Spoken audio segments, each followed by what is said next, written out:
big statement from Donald Trump, and it is all about Apple and India. During a recent visit to Qatar, Trump said he had a serious talk with Apple CEO Tim Cook and clearly told him stop building in India. Trump is not happy that Apple is shifting a major part of its iPhone production from China to India.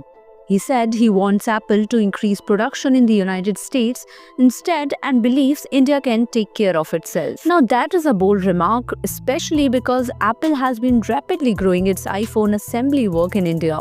In fact, Apple made products worth $22 billion in India just last year and increased production by almost 60%. Factories in Tamil Nadu run by Foxconn and Tata Group have been leading this move, and Apple was planning to make India the main hub for its global iPhone supply chain. Trump also mentioned another point. He said India has very high import duties, which makes it hard to sell American products here. But he also admitted that India is offering to lower those duties in order to improve trade relations.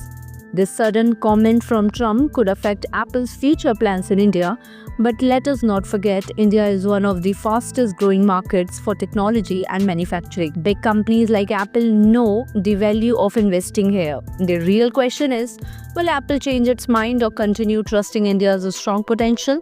We will have to wait and watch. For more updates, subscribe to our YouTube channel TSW News. News that reveal the truth.